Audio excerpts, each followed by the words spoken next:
Tutaanza na Mheshimiwa Musa Ramadhan Sima. Mheshimiwa Dr. Tea Medal Ntara, jiandae.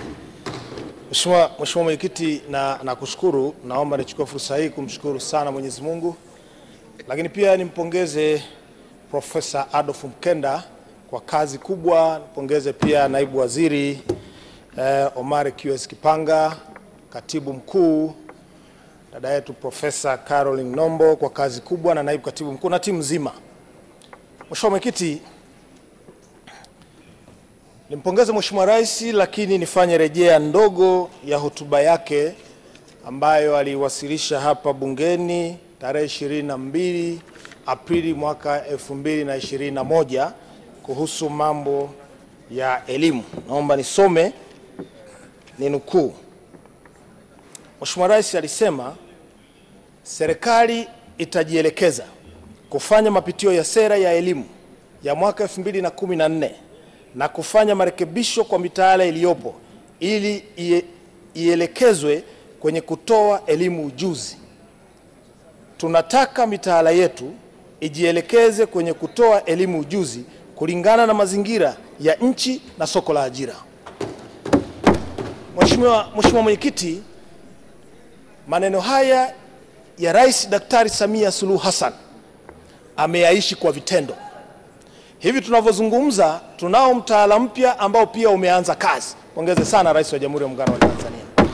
Lakini tunayo sera mpya, marekebisho ya sera 2023 ambao pia yeye mwenyewe aliyazindua. Pongeze sana Rais wa Jamhuri ya Muungano wa Tanzania. Mheshimiwa Mwenyekiti, hakuishia hapo.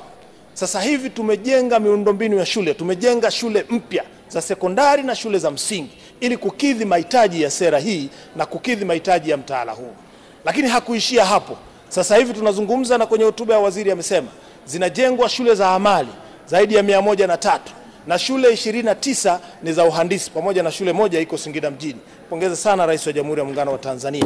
Lakini jambo jingine kubwa sana ambalo tulilizungumza na tumelizungumza kwa nguvu ni juu ya vitabu. Mmemsikiliza na hotuba ya Mheshimiwa Waziri hapa kwamba sasa kitabu uwiano utakuwa kitabu kimoja na mwanafunzi mmoja. Hili ni jambo kubwa sana ambalo hatukulitarajia. Haya yote ni mafanikio ambayo Daktari Samia Suluhu Hassan amekuja nayo, na imenifanya niweze kukumbuka na kufanya rejea ndogo ya mwanasiasa nguli Margaret Hilda Thatcher, waziri mkuu aliyekuwa waziri mkuu wa Uingereza, ambaye pia alikuwa waziri mkuu wa kwanza mwanamke, lakini ndio waziri mkuu aliyekaa kwa muda mrefu hapo Uingereza. Mheshimiwa Mwenyekiti, Margaret Thatcher alisema, if you want something said, ask a man. But if you want something done, ask a woman. Kwa tafsiri yangu, ukitaka taarifa ya maneno muulize mwanaume, lakini ukitaka taarifa ya vitendo muulize mwanamke. Sifa hizi anazipata Daktari Samia Suluhu Hassan kwa kazi kubwa ambayo ameifanya kwa vitendo. Lakini Mheshimiwa Mwenyekiti, hatukuishia hapo. Nelson Mandela naye alisema, Nelson Mandela aliamua kuigusa kwenye eneo la elimu. Napenda pia ninukuu kwenye eneo lake ambalo amezungumza Nelson Mandela. Education is the most powerful weapon which you can use to change the world. Mheshimiwa Mwenyekiti, elimu hii ambayo tumeianzisha ya ujuzi ndio elimu ambayo tunaitumia kama tool ya kuwafanya vijana waweze kujitegemea. Nataka niendelee kuipongeza serikali katika kipindi chote hichi ambacho sisi tulitaka kuwepo na mabadiliko ya elimu iwe elimu ya ujuzi, imeweza kutekeleza jukumu hili. Hongereni sana. Sasa Mheshimiwa Mwenyekiti, nirudi kumpongeza Mheshimiwa Waziri. Nimesoma hotuba yake, nimesikiliza vizuri, lakini nimeisoma randama vizuri. Nimeona kwa kweli umeandaa hotuba nzuri na randama imeshiba. Hongera sana Mheshimiwa Waziri. Yako maeneo machache ambayo ningetamani kuishauri serikali. Moja ni uhaba wa walimu. Taarifa yetu inatueleza tunao uhaba wa walimu zaidi ya walimu 268,000. Sio jambo jepesi. Hapa karibuni tumeajiri walimu 14,000. Moja eneo ambalo na mimi linipa masikitiko makubwa, tumeenda kuwaajiri walimu kwa kuwapa mtihani ambao unampa mwalimu huyu amesoma methodology. Mwalimu anapaswa apimwe darasani. Hawezi kupimwa kwa mtihani ambao anapewa ili apate maksi hizo. Eneo hili kwa kweli hata mimi sikuwa nimelipenda. Lakini nataka kuishauri nini serikali, Mheshimiwa Mwenyekiti? Mheshimiwa Mwenyekiti, serikali nimpongeze waziri walitoa mwongozo wa ajira kwa watu kujitolea, ajira ya kujitolea, Juni 2023. Mwongozo huu mpaka sasa haujatekelezeka. Kwa nini hautekelezeki? Nimejaribu kupitia baadhi ya maeneo. La kwanza ni mkataba ambao umewekwa wa mwalimu huyu anayejitolea, anaingia mkataba na nani?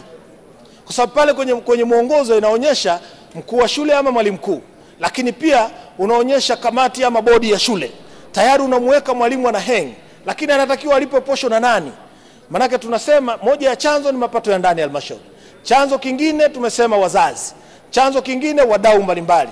Tukiliweka hivi tutakuwa hatuna nia njema ya kuhakikisha walimu wao wanaojitolea waweze kutusaidia na kupata hicho kipato. Nataka kushauri serikali kwenye eneo hili. Mkataba unapaswa uingiwe na mkurugenzi. Mwenye kutangaza ajira ya walimu kujitolea anapaswa kutangaza mkurugenzi. Ndio mwajiri wa watumishi na ndio anayewasimamia walimu walioko huko. Wao wanajitolea, wao hawajitolei. Mkurugenzi ndio atangaze nafasi, mkurugenzi ndio aingie mkataba. Ukiingia mkataba tayari unatoa fursa ya mapato ya ndani. Sisi baraza la madiwani kujua katika bajeti yetu tunao walimu kadhaa ambao wamejitolea. Nataka kumwomba Mheshimiwa Waziri, rudi nenda karekebishe mwongozo huu wa walimu kujitolea. Msingi wa kufanya hivi manake kundi hili la walimu walioko mtaani zaidi ya 200,000 wapate fursa ya kwenda kujitolea, tupunguze hili gap la watumishi shuleni. Lakini kwa nini tunataka kufanya hivi? Hii itatusaidia. Leo tunao PEPMIS ambayo inasaidia watumishi walioajiriwa. Mkurugenzi atatengeneza utaratibu wake wa kuwaingiza waliojitolea kwenye mfumo. Itawasaidia Wizara ya Utumishi badala ya kuja kutoa mtihani kwa mwalimu ambaye ni professional. Maana yake itakachofanya sasa ni kuangalia performance ya walimu waliojitolea kwenye shule na kuweza kuwaajiri kwa wepesi badala ya kutumia mfumo ambao tunautumia. Mheshimiwa Mwenyekiti, jambo la pili, sasa hivi tumewekeza kwenye ufundi ambao ni jambo jema sana, na mimi nataka nimpongeze sana waziri. Tunajenga shule 103 za amali, tunajenga VETA zaidi ya 64 na 65 kwa maana ya VETA ile ya Songwe. Lakini Mheshimiwa Mwenyekiti, nimeona kazi nzuri, ametenga budget kwa ajili ya VETA zaidi ya bilioni 200. Ni jambo jema. Hizi fedha kwa ajili ya ufundi, kwa ajili ya uendeshaji, hizi fedha kwa ajili ya watumishi. Hili jambo ni zuri.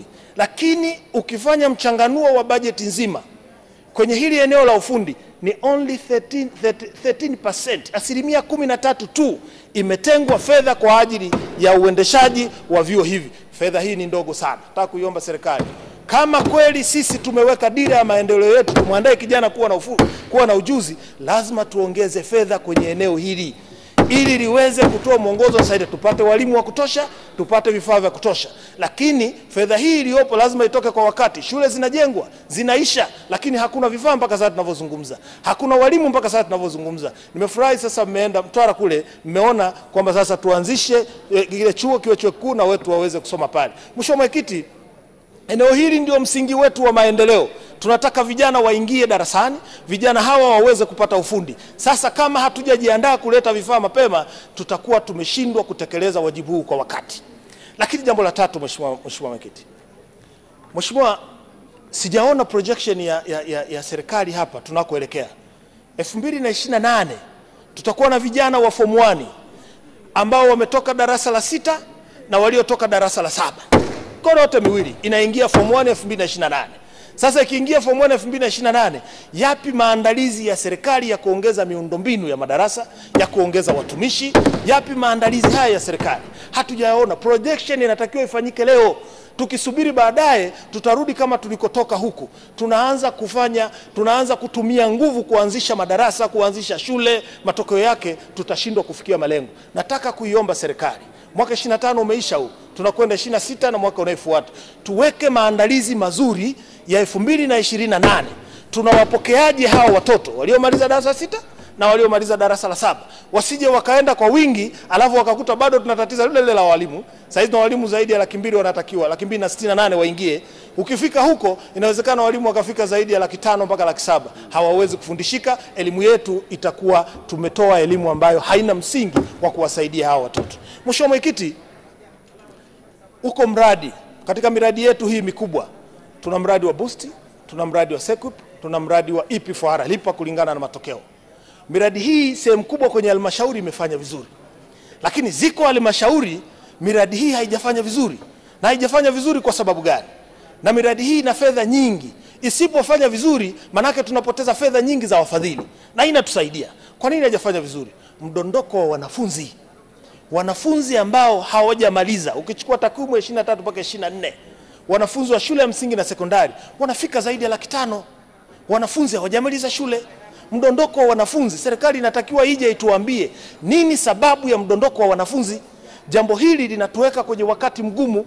Mheshimiwa Mwenyekiti, nataka kuiomba serikali ihakikishe inatuambia mdondoko wa wanafunzi unasababishwa nini. Lakini halmashauri zetu zitengeneze bajeti ambayo itahakikisha miundombinu ya shule na kujenga madarasa itusaidie ili kupata fedha hizi. Leo tumekosa fedha zaidi ya bilioni 124 kutoka kwa wafadhili. Zingetusaidia kukava hili eneo. Mheshimiwa Mwenyekiti, naona umewasha kisauti, lakini nilikuwa nataka nimalizie. Bado na dakika zangu kama 2-3 hivi za Mheshimiwa Rashid Shangazi. Najua malizia sekunde zako. Mheshimiwa Mwenyekiti, nakushukuru sana. Eneo moja la mwisho ambao ningependa nishauri serikali, Mheshimiwa Mwenyekiti, ni kuhusiana na tulitembelea DIT. Chuo kikuu hichi kinatarajia mwakani kurusha satellite 2026.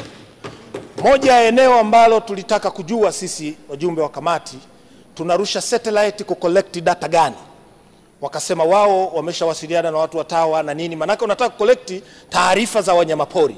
Mheshimiwa Mwenyekiti, sisi changamoto yetu kubwa hapa ni eneo la kilimo na eneo la mazingira.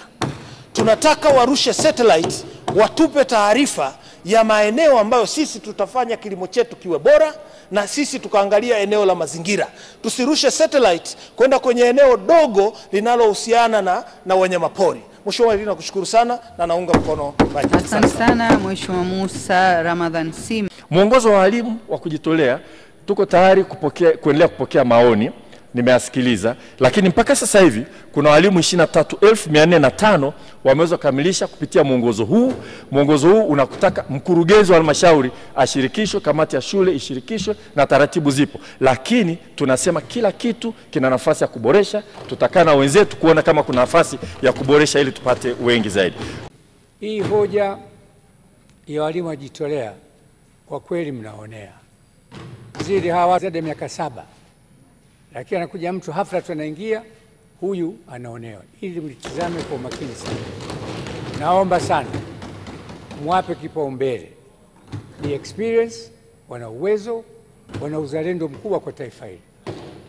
Baada ya maneno haya, niwashukuru tena. Tunaahirisha shughuli za bunge mpaka kesho saa 3 asubuhi.